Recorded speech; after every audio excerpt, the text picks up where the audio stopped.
you ever been in a crystal store, held a crystal for 10, 15 minutes, even perhaps been stroking it as you walked around the crystal shop, and then suddenly you just put it back on the shelf? Here's what could be going on. Yes, you connected to it deeply during that time and bought it, but then you never felt drawn to use it again once it was home. Why would you need a crystal for such a short time? Well, the problem will occur if you've been inaccurate in how you've questioned your intuition or your guidance about the connection to the crystal. You probably asked, do I need it? And got yes. But here's the thing, needing it doesn't always mean buying it. Experience taught this to me when I first started being an active user of my intuition. In a bookshop, I thought I needed to buy a book after being guided to read one page that was very insightful. But after getting it home, I had no interest in reading the rest. It just felt wrong.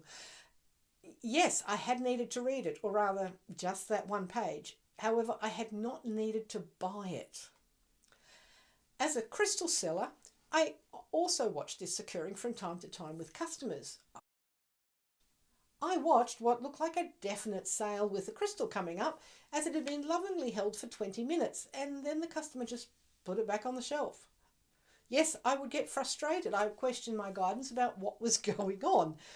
And over the years, I accumulated several reasons. And any of these can be what will happen for you or has happened for you.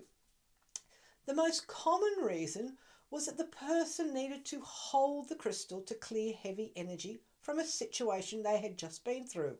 Usually they had been perhaps helping someone or dealing with something that was genuinely unfair.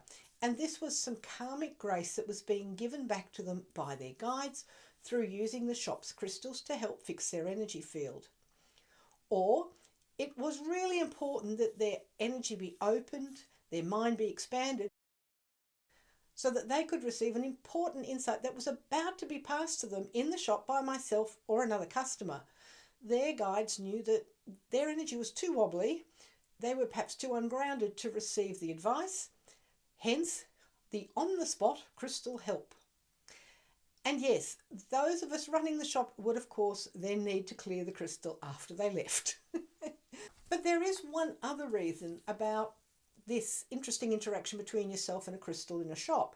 Sometimes your crystal needs to receive your energy to boost itself. Why? I often found this would happen after the customer or myself had had a profound healing and a shift of consciousness.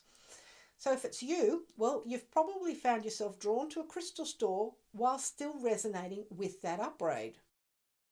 Guidance needs to pass on some of the new energy to another person, so it's using a crystal to absorb the frequency from you, some of it. And now the crystal just needs to wait until the recipient arrives in the store to buy it. And usually it happened within half an hour to 2 hours. It was really funny to watch. And I've had people question, why did they have this urge to hold a crystal and then suddenly they didn't need to buy it? What happened? So I've explained it, and now you know. Now, what also then would happen is that once that crystal was back on the shelf, suddenly another crystal or two will suddenly call the person over to buy them. It was interesting to watch how those crystals that were actually needing to go home with them would stay energetically quiet so the person could do the work with the other crystal that was going to remain in the shop. It really is quite mysterious. So if you found this little short interesting, click the link and you'll get to see a whole video about knowing when to move crystals on, or maybe when it's just a bit of sabotage from the ego happening.